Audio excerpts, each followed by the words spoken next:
Everybody, I'm Chase Petiche, modern mystic and astrologer guide, here to talk about this full moon we have on October 17th. She's a doozy, not gonna lie, she's a doozy. There's so many aspects, so much going on this chart. It's pretty wild. Um, well, the big thing we have is a giant fixed grand cross, cardinal cross. Uh, Not a fixed, sorry, a cardinal cross, meaning there is a tension aspect that creates one giant red square in all cardinal signs. There's also two big grand trines. There's also a rectangle. Like this full moon is filled with so many aspects. So what I'm going to try to do is take this complex information and bring it down into embodied practices and embodied understanding. Because astrology is so complex, right? We want to try to implement it and understand it, simplify it. So the basic things that I see on this full moon are that the sun is opposing the moon. The moon is at exact degrees as Chiron. Sorry, as Aries. Aries in Greek mythology is the goddess of chaos and discord. People don't really talk about Aries very much. She's not on the playing field. She's not on our modern astrology. She's not on any of the apps. She is the 10th planet. She is a dwarf planet. She has a further orbit than Pluto, but she is there. In Greek mythology, Aries is the goddess of chaos and discord. What does that mean? Well, it means that she wasn't invited to the party and she got angry and she created a lot of chaos because of it. That's what it means in the story.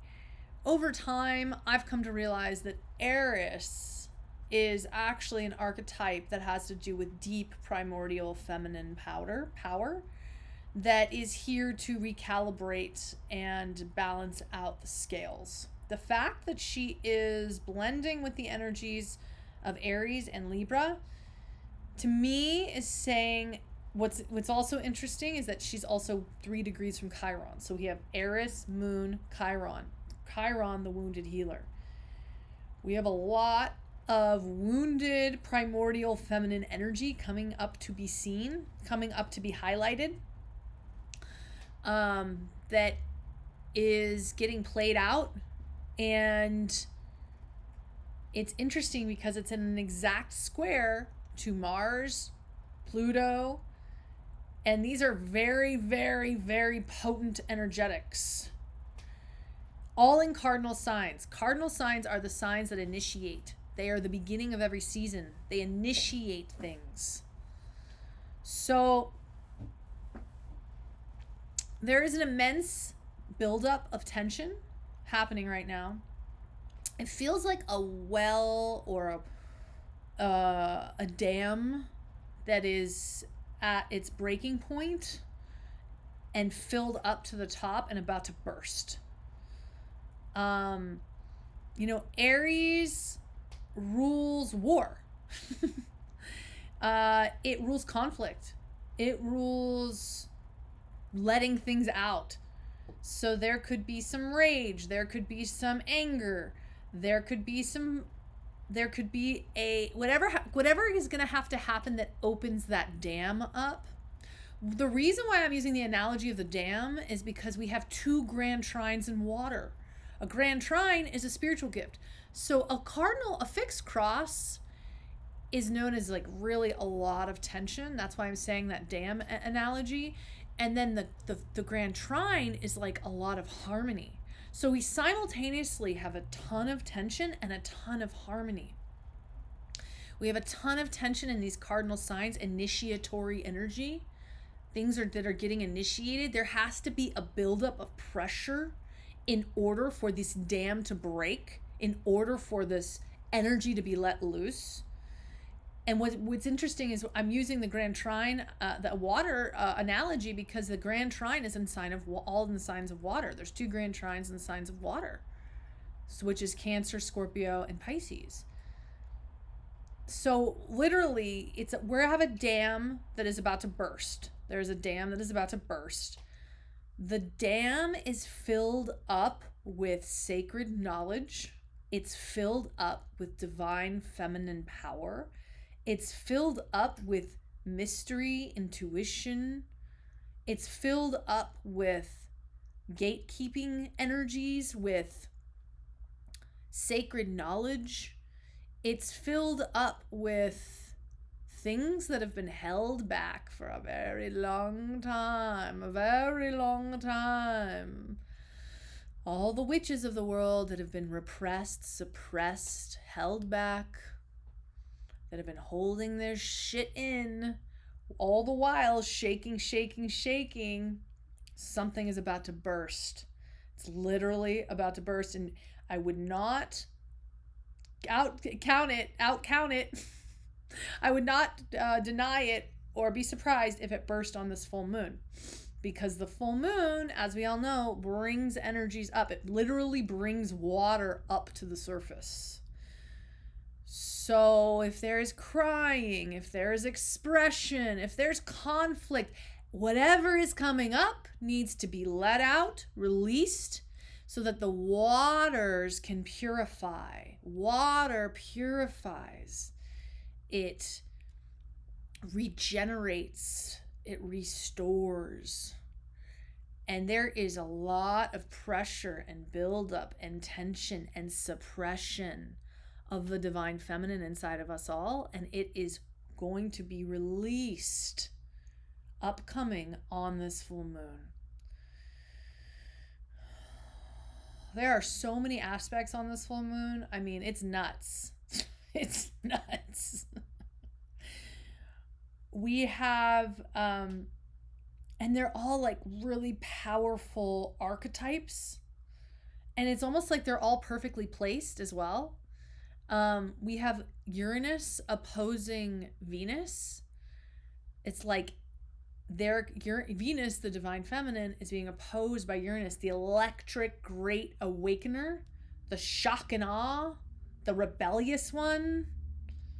Venus rules relationships, harmony, money, beauty, love. Okay? And then we have Pluto opposing Mars. Pluto, the Lord of transformation. Mars, the archetype of the masculine. Another energy opposing one another. Whenever anything's in opposition, there's an intense... A lot of times it can be kind of seen as like a tug of war, but what is ultimately going to be happening in an opposition is that these two energies learn how to work together. But a lot of times it can teeter-totter. So the outlet, what I am feeling and what I am seeing is the outlet for all of this. The word I keep hearing and channeling these days is restoration. Restore. Restoration. What does it look like to restore? Restore. Because there's all kinds of things in our society that is like trying to fix, trying to heal. But the feminine, at its essence, which is what we're all deficient in, is about restoration. Restoration means rejuvenating what is already there. It means giving it time and space to open and regenerate. It means to love and protect what we have. Give it the food it needs. Nurture it. Love it. Give it space. The other piece in all of this, which I just feel like I need to address, is that it's like, okay, we restore ourselves, we restore our health, we restore our bodies, we restore our spirits. But how do we do that in a capitalist culture where we're all trained to work a crazy amount of hours and grind ourselves to the bone? It's the opposite, right? The only way through that and to that new paradigm of restoration, which is the divine feminine coming through, which is the dam wall breaking, this dam of old 3D capitalist, hyper patriarchal energetics that are keeping us from our own sacred knowledge, our own sacred waters, is through the only way to that is through faith. And I think that this is a very important topic because so many of us that are like into astrology and are, new mystics, mystics of the new earth, we still haven't been coached or trained in faith. Faith has been something that has been given to those that are religious. And even the word faith can seem kind of antiquated. It's interesting because, even people that are religious don't, or have been religious but are not religious anymore, don't even like the word faith. And it's interesting because I didn't grow up religious, and I've had to teach myself how to have faith because it is very difficult to shift from one paradigm to another without faith. Because when everything in our bodies and our souls is telling us that our environment and the things that we have been trained to do, our conditioning, is killing ourselves and killing the planet, and we desire something else, but we don't know how to do it. We don't see any way to do it without losing money, losing time, or losing to money, really, to not have the resources, right? What must be employed is psychic energetics, which is what faith is. Faith is simply learning how to work with energy and learning how to work with the quantum and building a solid base underneath the subconscious that holds a deeper truth and belief that then the thing itself starts to develop. And faith is not about manifestation. It's not about I'm going to create what I want. It's about I am being held by a bigger, greater, supportive, loving force that has my back. And it is safe to let go and listen to my intuition.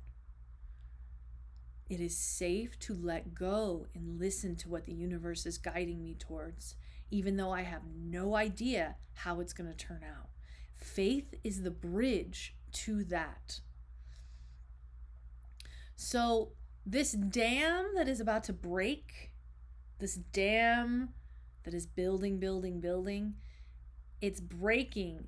And when these waters come spewing out, carving new pathways inside of us, opening up emotions we've held suppressed, there are going to be powers that start to come out. The water element is linked to magic. Magic starts when your emotions and your intentions blend. And it's not about creating something that you think that you want. It's about allowing what wants to come forth to emerge. Those are the differences between like manifesting in 4D, which is using the ego to manifest, versus 5D, which is opening up to universal consciousness and the flow. So the water is the flow. It is the basics. It's like the Tao. The universe is ruled by this Tao, right? By this energy that is love. And we have the power to tune into it at any time. And it has our greatest potential and our greatest light. Okay? And at any time we can tune into it, but we must learn how to surrender to it. And this dam breaking with this water building is the point that it breaks. So these are the tools that we need at this point in time in order to shift paradigms, because as these dams break within ourselves, these are all energies we've held within ourselves. Deep, long, big dams that have been holding and protecting, blocking, and shifting. Now that all of that is starting to come out, a more authentic version of ourselves is coming forward. And the way to step forward with confidence is through faith. So if I believe that this is really important and what we need more of during these times. I can make some subsequent videos about faith. I was thinking about doing a little mini course on it. If you're interested in that, let me know. Because really, it's what will save all of our asses as we shift paradigms. And really, it's all within ourselves. It's listening to what the universe is guiding us towards, taking steps in accordance with it, and trusting in Source, despite all of the darkness in the world. Holding the light and believing in goodness. Seeing it for ourselves and allowing it to work its magic through us. Because just as equally as there is darkness during these changing times, and whoa, there is some darkness, there is equally some light. So which one are we going to tune into? We are the way showers. We are the mystics. It is up to us to follow our own inner light, inner guidance, and begin to create those new pathways with this dam that is breaking. All right, that is my message for you this full moon. I love you all, and blessings to you.